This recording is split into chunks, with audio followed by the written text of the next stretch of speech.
Yo les gars, comment ça va? Pour ma part ça va bien, je vous retrouve aujourd'hui pour une toute nouvelle vidéo. La vidéo d'aujourd'hui c'est pour vous parler un petit peu de ce qui se passe sur Revelation. La map est sortie depuis un petit peu plus de 2 jours, donc plus de 48 heures, et on a un paquet d'informations qui circulent et on me demande toujours où sont les staffs, est-ce qu'il y a des nouveautés qu'on a loupées, qu'est-ce qui se passe avec le secret. Donc par rapport au secret, il semblerait que seulement la première étape ait été trouvée, et encore on n'est pas sûr à 100% que ce soit la première étape. Grâce à méthode d'Alec JD dont le gameplay est affiché sur votre écran. C'est aussi simple que ça se passe dans la spawn room dès le début avec 4 pierres tombales à l'extérieur de la carte. Les 4 pierres tombales correspondent à nos 4 personnages en fait, et il faut tirer dessus en fonction de l'ordre dans lequel nos personnages sont morts dans la storyline. C'est-à-dire Richtofen, ensuite Dempsey, ensuite Takeo et ensuite Nikolai. Une fois que vous allez faire ça, c'est vraiment simple. C'est au spawn room, vous tirez dessus comme ça affiché sur le gameplay. C'est la première étape, vous devez partir de là si vous cherchez le secret. Une fois que vous avez fait ça, les pierres tombales vont s'illuminer en rouge, orange avec une flamme. Et ça va afficher que vous avez bien réussi, on va dire la première étape. Ça valide, on va dire, l'étape entre guillemets. Maintenant, la raison pour laquelle ça semblerait être une étape, c'est que c'est typique Treyarch pour une première étape. Et puis également qu'il me semblerait qu'à la fin de cette histoire, en tout cas selon toutes les théories, c'est assez logique, j'en avais même parlé précédemment moi-même, nos personnages vont mourir. C'est la raison pour laquelle ces pierres tombales s'affichent. Et ça serait plutôt logique. Et puis en même temps, c'est un petit peu, on va dire, typique Jason Blundell comme type d'étape de secret. Maintenant, on n'est pas sûr que ce soit la première étape. C'est très probablement la première étape. C'est pas encore garanti. Mais c'est sur ça que maintenant tout le monde est en train de travailler. Donc si jamais vous voulez chercher vous-même le secret, tentez ça au début. Spawn room, c'est super simple. Vous tirez dans l'ordre du gameplay. Alors non, le verre ou l'œuf ou tout ce que vous voulez n'est pas inclus dans le gameplay. On ne sait pas ce qui se passe vraiment, enfin dans le secret plutôt. On ne sait pas exactement ce qui se passe de ce côté. Les seules manières dans lesquelles ça a été obtenu, c'est en local à 3 joueurs, et ce serait un bug en fait, ou un glitch.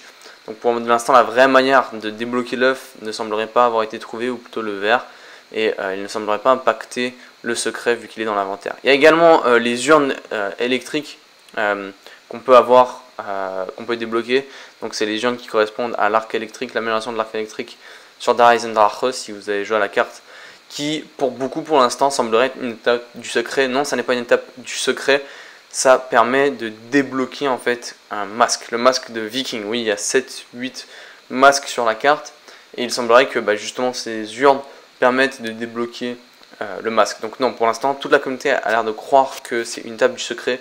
C'est loin d'être une étape du secret, pas du tout, mais vraiment pas du tout, c'est juste pour débloquer un masque. Même chose pour l'horloge 935 sur Dark Drache, il y a une horloge où est-ce qu'on peut tirer dessus sur 935 et puis il y aura un bruit.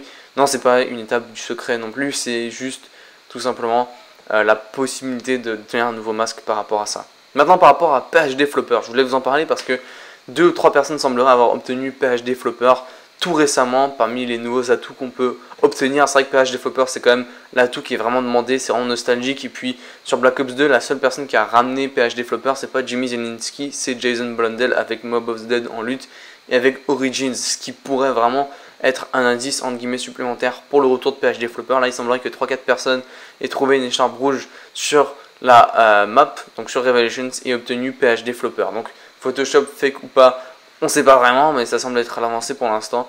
Donc il semblerait, en plus de pouvoir améliorer Stamina Up et Mastodon, on pourrait obtenir PhD Flopper. Ça serait unique et surtout symbolique vu comment cet atout est apprécié.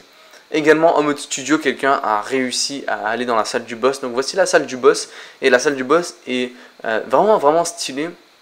Elle me fait penser à la cathédrale, ou plutôt l'église dans Origins, où est-ce qu'on peut faire le point, je ne sais pas si vous vous en rappelez, le point de vent.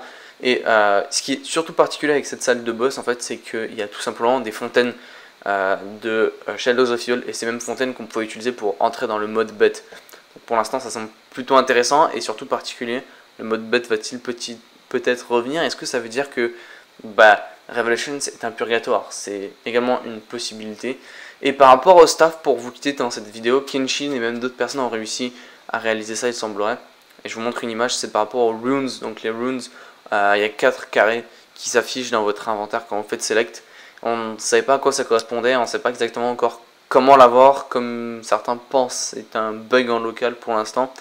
Et ces runes, c'est des logos Apoticon. Et grâce à Mr. Rufflewaffles, qui a le langage d'Apoticon totalement décrypté, on peut traduire les logos qui ont été découverts et ça correspond aux éléments. Il y a éclair, il y a feu, il y a glace normalement il me semble, et il y a lumière. Donc il semblerait que ça correspond aux éléments, ce qui pourrait faire croire que c'est la première étape pour obtenir les staffs. Une étape beaucoup plus longue, en tout cas pour obtenir une arme élémentaire, et il semblerait que ça pourrait bien être les staffs. On n'est pas encore garanti à 100%, mais c'est la première avancée envers les staffs. Donc voilà, il y a plein de trucs qui se passent en ce moment. J'espère que la petite vidéo vous aura plu. L'objectif c'était juste de vous tenir au courant de ce qui se passait parce que tout le monde me le demandait. Si plus de vidéos comme ça sont nécessaires, n'hésitez pas à me le faire savoir dans l'espace des commentaires. J'en ferai dès que peut-être des étapes de secret sont trouvées, dès que d'autres trucs sont trouvés. J'espère que ça vous aura plu. Peace.